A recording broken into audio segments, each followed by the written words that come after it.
Thanks for tuning into this edition of Positively Montana. I'm Hallie Schwinnard. Each week we travel the state looking for people and stories that inspire. Let's begin with the future of nursing. Students at MSU Northern are getting a major opportunity, thanks in part to an almost $1 million donation, one of the largest scholarship endowments in the school's history. Future nurses at MSU Northern will soon have a little more help reaching their goals, thanks to one of the largest scholarship gifts in the school's history. A new endowment will provide nearly $1 million in support for nursing students in Havre. All of our nursing students will benefit from this scholarship. In the largest scholarship endowment in the university's history, MSU Northern recently received a $900,000 endowment to create the Walter and LaVon Norman Endowed Scholarship, providing financial aid to nursing students while also helping bring more nurses to Montana's Highline. With this endowment and with some of the other ones that we recently got for our nursing program, it's looking like any student that comes into our program to be a nurse is going to have some type of a scholarship gift. Walter and LaVon Norman were homesteaders in Dodson before retiring in Havre. After a lifetime of giving back to their community, the couple has since passed away, but their legacy of generosity lives on through investing in the education of future nurses. I had the privilege to meet LaVon, and she relayed to me that she was a polio survivor and had always had nurses taking care of her. So that was really important to her that she would give back to nurses. Northern's nursing program is a 2-year RN track that aligns with a 4-year bachelor's degree in nursing science. That pipeline helps address Montana's nursing shortage, particularly in rural areas where recruitment can be a challenge. One of the things that we found that a nurse that comes into our program from this region probably stays in the region. It really is hard to recruit nursing personnel. It's a kind of in its own way, a grow your own type of a program. The MSU Northern Foundation is behind the scholarship effort, with a mission to engage with alumni and donors while growing an endowment large enough to support every student on campus. Just in the last year, MSU Northern has added about $5 million to their endowment. One of our goals with our foundation is to have enough endowments built up so that every student that comes to Northern has the ability to receive a scholarship. And we're getting close to that. The funds for this scholarship will be awarded to students this spring. In Havre, Anissa Coomer, MTN News. Last month, 3 fires ignited along Highway 200 between Dixon and Paradise.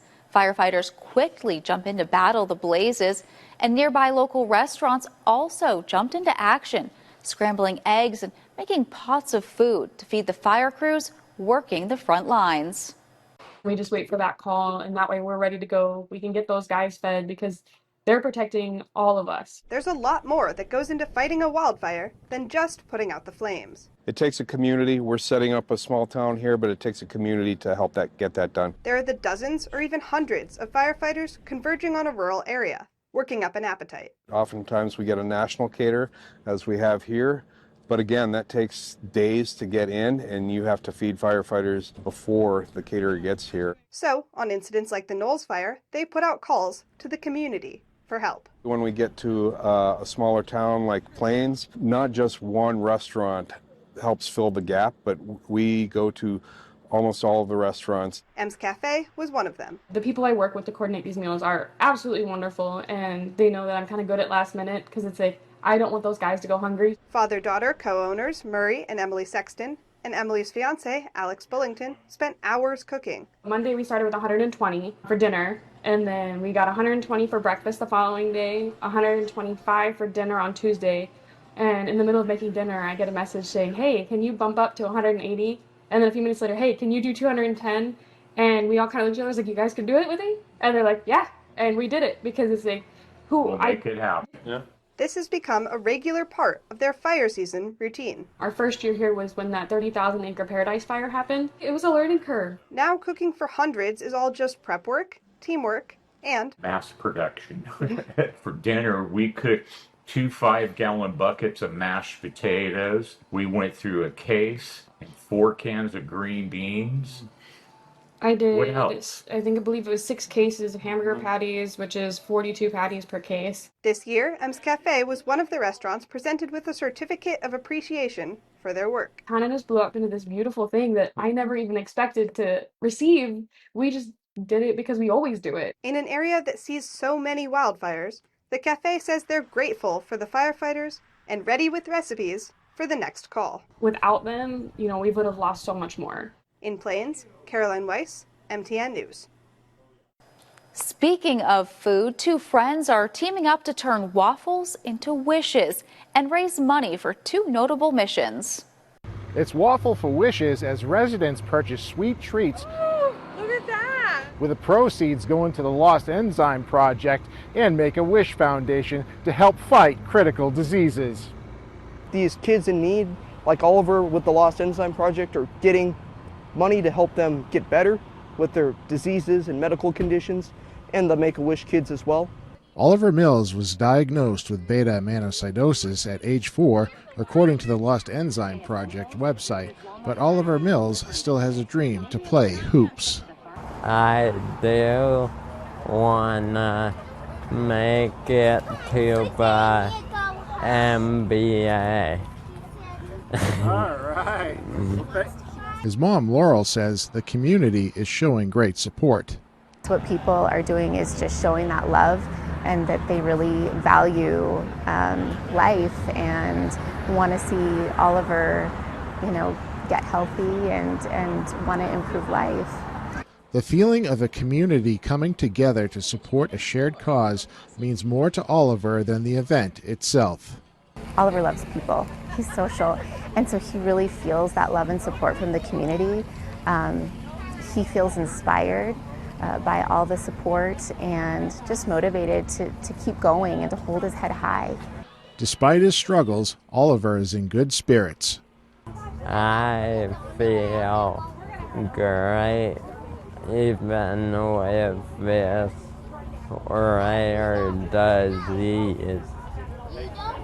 In Great Falls, Justin Robichaux, MTN News.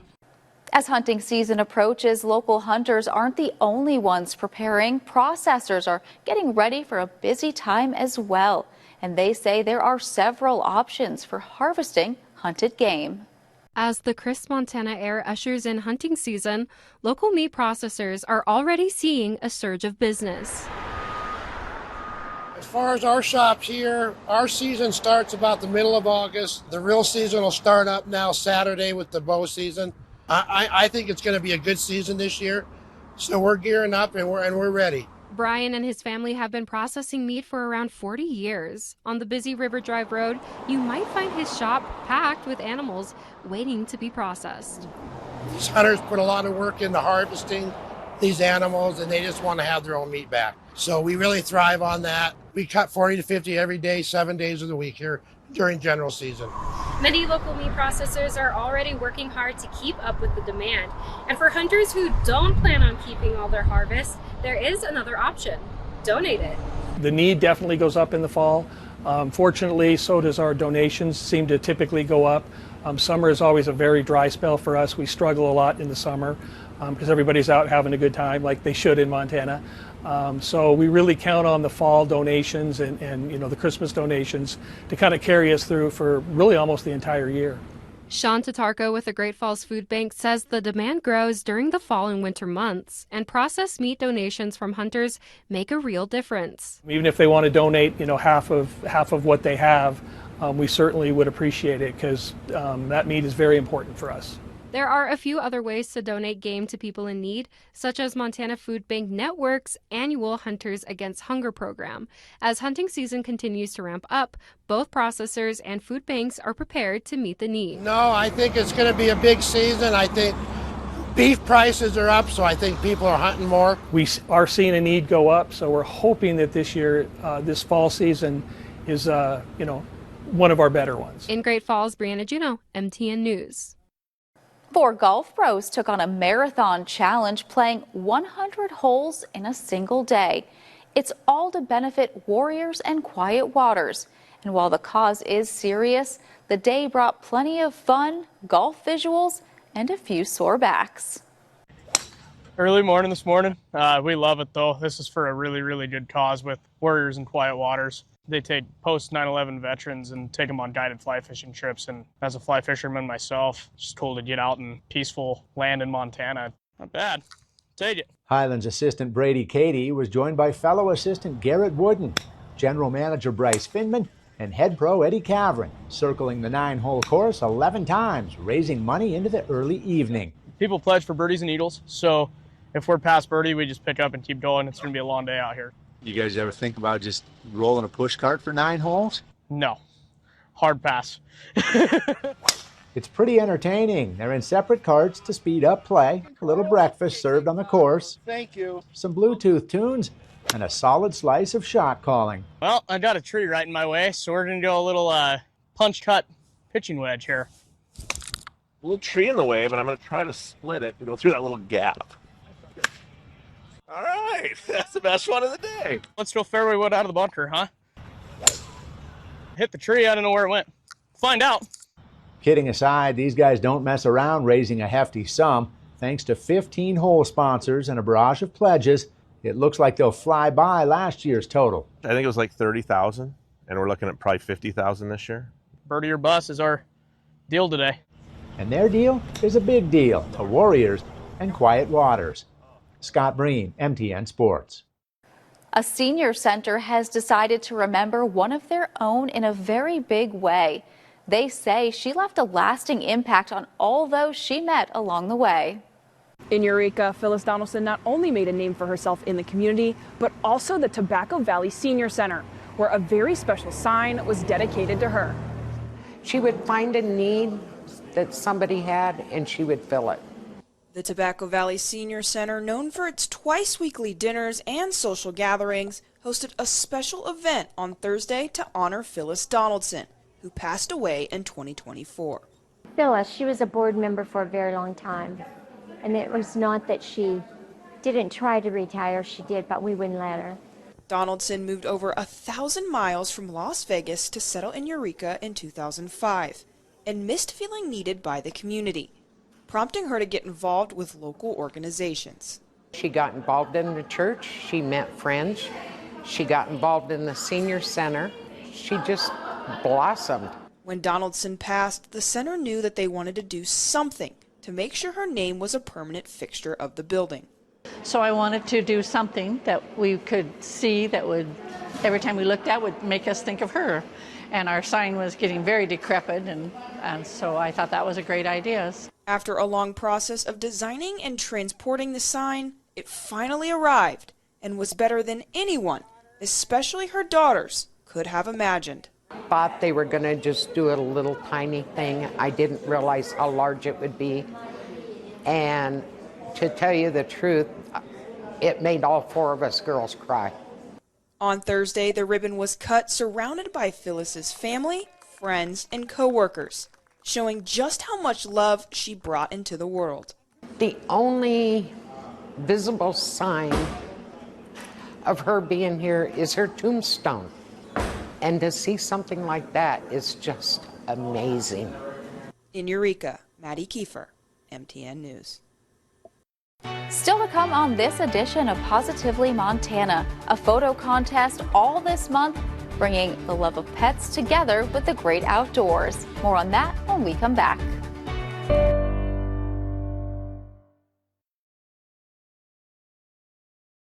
Welcome back to Positively Montana. September is National Public Lands Month. So if you're hitting the trails with your canine companion, you could win some fun prizes from a Montana nonprofit. Two things that many Montanans love are our beautiful landscapes and our four-legged friends. And a campaign that kicks off this week is celebrating both of those things. That's one of the great things about our state is we have so much public land. Rod Benson is an avid outdoorsman. I think you forget about other things. You get the endorphins going. He runs a blog called Big Sky Walker, sharing his adventures around the Treasure State. And on Monday, he hit the Prairie Trail with his neighbor's dog, Oat. He's been my main hiking dog since my dog got a little bit too old to hike. Dogs like Oat have the opportunity to compete in this year's Pups for Public Lands, a photo competition hosted by the nonprofit Montana Conservation Voters Education Fund. Montanans can post a picture of their dogs enjoying the great outdoors for a chance to be featured in a calendar and to win prizes from 3 pet supplies businesses. 2 other picture-ready pups on Mount Helena Monday were Paisley and Addie. They were out for a hike with their family. I think they just enjoy getting outside, getting exercise, and it's a good family adventure. Pictures of adventures like theirs can be submitted on the nonprofit's website or to Instagram with the hashtag Pups for Public Lands, and you have to tag and follow MT Voters.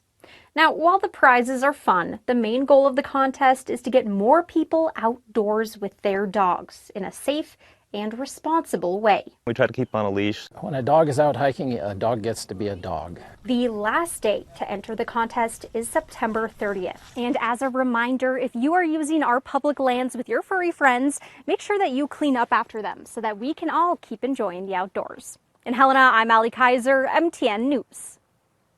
There's a sea of yellow this time of year as sunflowers in full bloom fill the air. The annual flower festival allows people to graze through thousands, even take some home. The seedling of an idea began 3 years ago. It's now grown bigger than ever for the Billings woman that started it all. In a field of sunflowers, it's hard not to smile. Oh my gosh, look at this. And for friends Bettina, Mary, and Carol, I got my first one. The Sun and Celosia field on Shiloh is also the source of creative inspiration. I'm going to put these in the basket of my bike and paint it. This weekend marks the 3rd annual Flower Festival, where thousands gather to admire the sea of sunshine. Oh my gosh, I'm so happy with how they've turned out. All of this started from a seed of an idea and a woman with a desire for more things to do in her city. 2020 had a big influence on this. When we were all locked up in our home, we started with a little egg carton of sunflower seeds on our windowsill. Founder Aubrey Hopkins didn't wait for someone to bring her flowers. So 4 years ago, she got to work and planted her own. I was not a natural gardener, but with a lot of research and just getting my hands dirty, honestly, rolled up my sleeves and started our first event 3 years ago. Every flower is planted by hand, a labor of love that begins in May. Now in her 3rd year, she's added even more variety of flowers. This year we actually added zinnias, which if you haven't seen zinnias, it's a field full of every color you can imagine. The project has bloomed into a place for her family, for community, and unforgettable moments. We actually had a proposal, like right here. It was very sweet. So I hid behind the sunflowers and watched. For Aubrey, this is the payoff of hard work and passion. I would have never imagined that those little seedlings in that little egg carton would have grown into something like this today. Like her flowers, she's determined to keep coming back season after season, because when you plant a dream and tend to it, it can grow into something beautiful. A beautiful day to spend with friends. Yeah. Even though there are really, really hard days, and I have to pick myself up off the ground so many times. I think I'm a toddler and I bounce right back. I think I found something that I really love that I will do for the foreseeable future. In Billings, Isabel Sparts, MTN News. Still to come on this edition of Positively Montana, it's been a summer of fun digging for dinos. That story right after the break.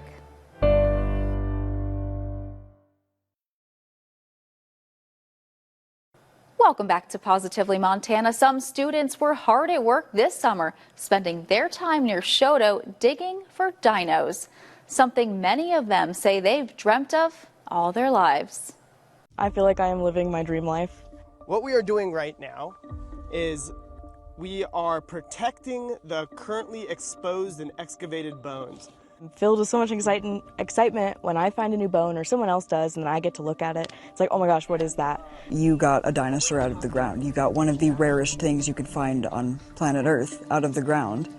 And it was all because of you and your crew and people you work with. The thrill of the dig. Students at MSU, along with volunteers and Museum of the Rockies staff, work as one to uncover treasures that date back millions of years. What you see here is a jacket, that's the white on top of the bone. We call the jacket a protective armor around the bones, okay? And so it's made of plaster cement, which is reinforced by scaffolds of burlap. And sometimes these discoveries can be found just feet underground. So this bone bed is really incredible because, there's bone weathering out all over. And we're just trying to get down so we can get some of those more complete, less weathered bones. So we just find a spot where we have a bunch of bones weathering out, start digging down. And that particular quarry that these two are working on has a little history that goes along with it. It's kind of special because it was one of the first sites when Jack Horner was here. They camped right here, and they just started stumbling on bones over here and started digging up Maiasaur bones and said they called it Camposaurus because it's right by camp. No, yeah, you couldn't ask for a better commute. And it's not the only site that the team is working on. In fact, there are digs happening all over Montana, such as one that happened near Lewistown, when a rancher made a prehistoric discovery and called in the museum. It was big and white and really stood out, and as soon as I picked it up, I knew it was a dinosaur bone. After discovering the tailbone, landowner Kevin Connors decided to call in Museum of the Rockies and donate the fossil. Back near Choteau, this crew continues their work. Now, our goal has been, let's get down here. Let's bring this trench, kind of like a canyon, all the way through, and we would connect it right here. And then what we would do is we would come underneath the bone and jack it around it, kind of like a mushroom cap, and that would allow us to take it out like an Easter egg, like a little capsule, and bring it back to the museum. For Sarah and Chloe, who are both students at MSU and work closely with the museum, this has been their 9 to 5 for the summer, and both of them wouldn't have it any other way. Every night when I go to bed, I'm like, okay, tomorrow I get to wake up and I get to dig the dinosaur again, and it's really exciting. Being in this field and knowing my entire childhood, I would not choose anything else. My parents would tell you that I came out of the womb with a chisel and awl in hand, and I was determined to go right back to the ground and start digging up dinosaurs. And that's exactly what they all are doing, digging for the passion of discovery and a love of dinosaurs. In our final installment, we're going to introduce you to Dr. Haviv Avrahami. Every day is a new mystery. Every day there's something new, there's something exciting. It's just one of the best jobs in the world. Dr. Avrahami is a field paleontologist, and he's going to guide us through the excavation process of a fossil, and we learn how his love of science became a guiding force in his life. Near Choteau, Jane McDonald, MTN News. We hope you enjoyed this week's edition of Positively Montana. I'm Hallie Schwinnard, and we'll see you right back here next week.